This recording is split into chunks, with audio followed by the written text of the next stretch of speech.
Cet octobre m'a rendue malade, triste, dingue et conne. Si, conne. Ah bah si. J'ai écrit à Leïla Bekti sur Instagram.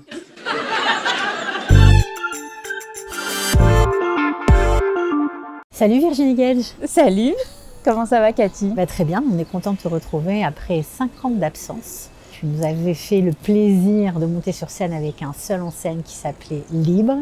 Et aujourd'hui, c'est En guerre. Bah oui, oui, il y a 5 ans, je m'étais séparée, j'avais arrêté d'être journaliste, enfin c'était une page de ma vie que je tournais.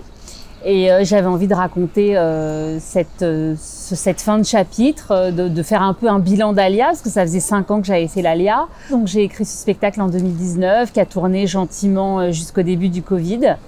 Puis après, la vie a fait que j'ai fait d'autres choses. J'avais très envie dans l'idée de monter en hébreu. Après, ça demande beaucoup de travail sur la langue, etc. Et j'avais pas vraiment prévu de remonter sur scène. Et puis, il s'est passé le 7 octobre. Alors ça, c'est quelque chose qui t'a, comme nous tous, bouleversé. Et chacun a réussi en tout cas, a voulu faire quelque chose en fonction de ses capacités. Et toi, c'était écrire. Oui, moi, c'est ce que je dis souvent aux gens. C'est un besoin vital chez moi. C'est comme manger, dormir. À un moment donné, je ne peux pas ne pas écrire. J'écris tous les jours, que ce soit sur mon téléphone, sur un petit cahier, sur des post-it.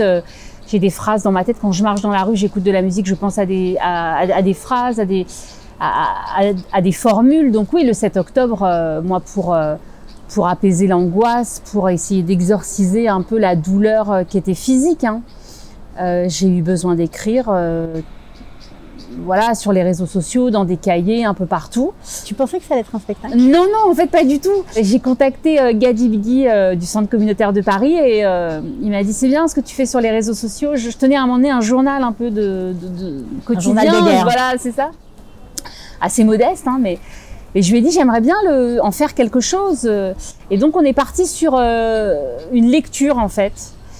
Et ça, c'était début janvier, fin décembre, début janvier. On s'est dit, on calera une date début mars.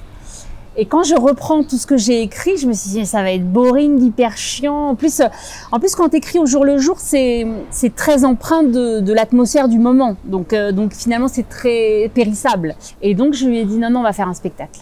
Et il m'a dit, t'es sûre et tout? Et je lui ai dit, ouais. Je lui ai dit, t'inquiète, maman, elle va gérer.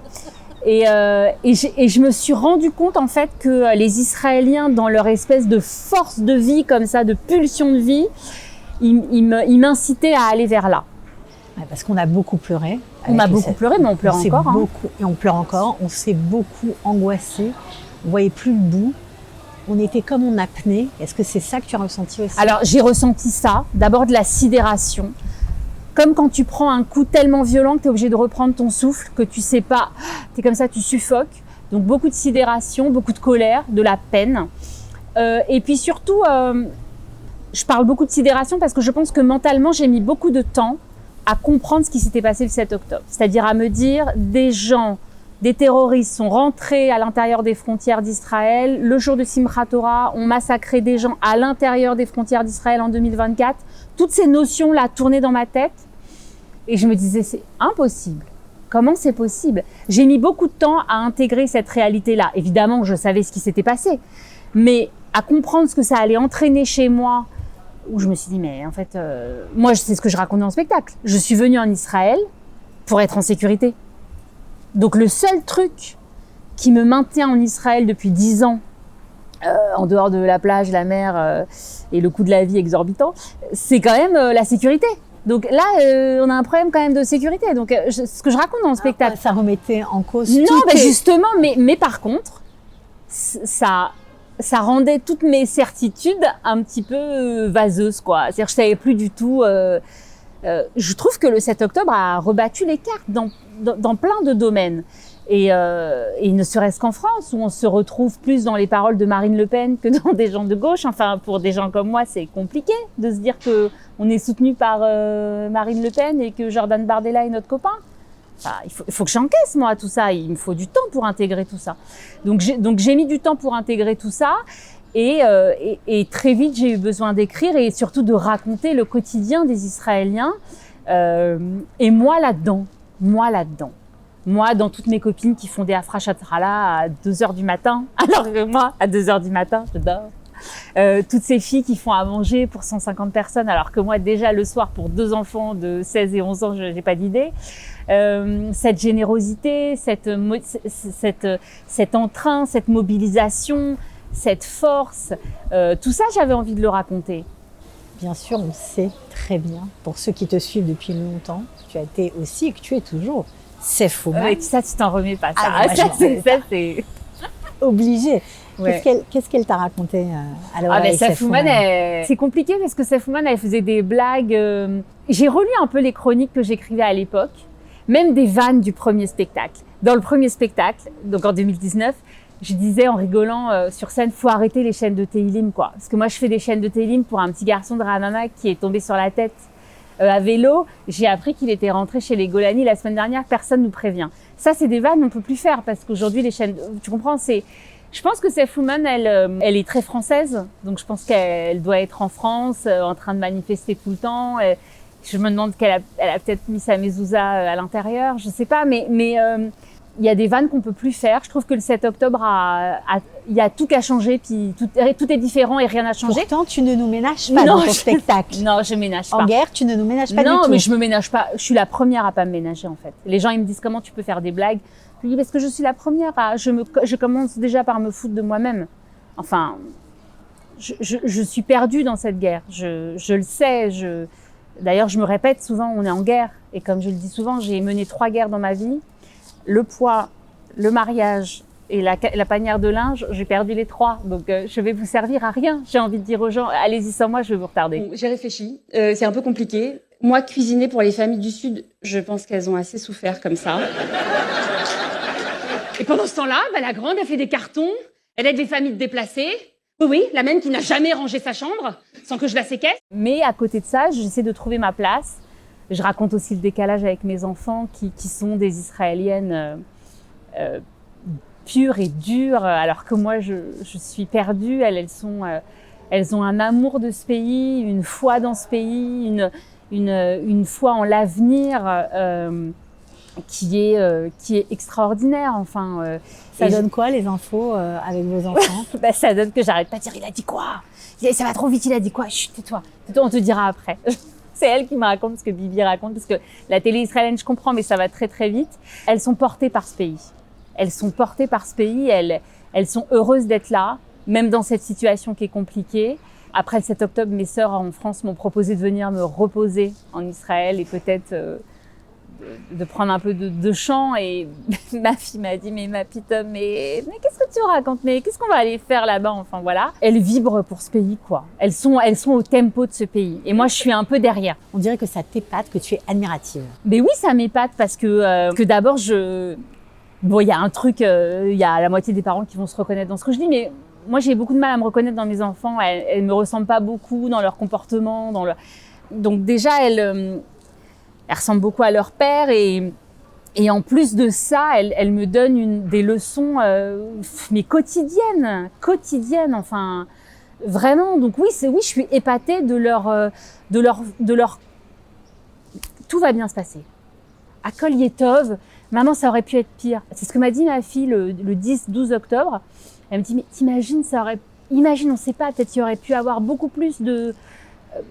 Parce qu'on a appris qu'à Nova, finalement, les terroristes ont été un peu surpris par l'affluence et qu'ils sont restés plus de temps. Elle me dit, maman, peut-être qu'ils auraient monté plus haut, peut-être qu'ils auraient tué encore plus de... Je me dis, mais comment à 16 ans, enfin, je veux dire, moi, comment est-ce qu'on peut tenir ce raisonnement à 16 ans? Moi, à 16 ans, enfin, voilà.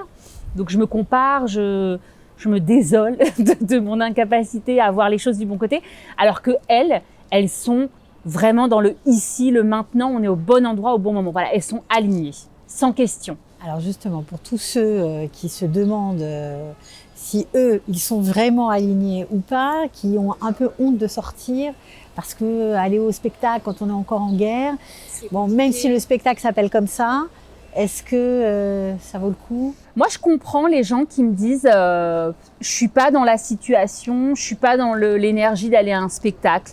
Je les comprends, mais je vois les stand-uppers israéliens, je vois Israël qui vit, je vois les gens qui sont partis en vacances à Pessah, je pense que ça fait partie du message aussi de se dire au monde entier, on est là, c'est facile de dire we will dance again et puis on s'arrête de vivre. Enfin voilà, ce qui s'est passé à l'Eurovision est l'exemple parfait de cette, j'aime pas ce mot parce que je trouve qu'il est galvaudé, le mot résilience, mais de cette volonté farouche d'Israël de continuer à vivre malgré tout, envers et contre tout, envers et contre tous. Et je n'ai pas du tout fait ce spectacle dans cette idée-là, mais finalement je trouve que c'est très israélien. Quand tu vis dans un pays en guerre, comme je le raconte dans le spectacle, tu fais le bilan de ta vie. Tu te dis, attends, si ça s'arrête demain, si je meurs demain, qu'est-ce qu'on va retenir de moi?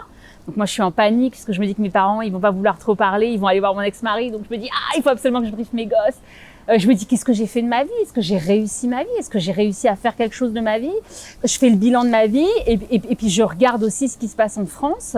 Et puis je parle de tout ce qu'on a vécu, en fait, voilà, moi j'ai fait des Teilim. Pour la première fois de ma vie, j'ai fait des Teilim et j'ai lu la traduction des Teilim et faut pas faire ça, hein. Enfin, il faut être accompagné, hein. Et donc je me dis, moi, je me vois changer aussi. Je me vois dire Baruch Hashem, par exemple, à mes copines de Paris qui doivent être désespérées de se dire Virginie devient complètement folle. En fait, il y a un Teilim pour chaque occasion.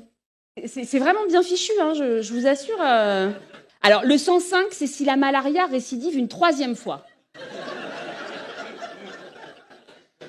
Le 106, si elle récidive une 4e fois. Donc là, on a plusieurs infos, hein. Déjà, le 105, il ne fonctionne pas.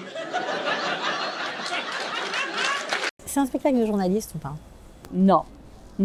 C'est un spectacle de filles qui est très au fait de l'actualité parce que ça reste quand même, c'est là, hein, ça bouge pas, hein. Moi, quand mes gosses elles se disputent, je leur dis qui, quoi, comment, pourquoi. Ça veut dire, dites-moi exactement, je veux des faits, rien que des faits. Donc, je pense que je resterai journaliste toute ma vie. LFI, quand ils sont invités sur CNews, ils viennent pas. Mais quand on leur demande de pas venir aux hommages de la République, ils se pointent. LFI, c'est plus une formation politique, c'est mes règles, hein, c'est jamais quand il faut.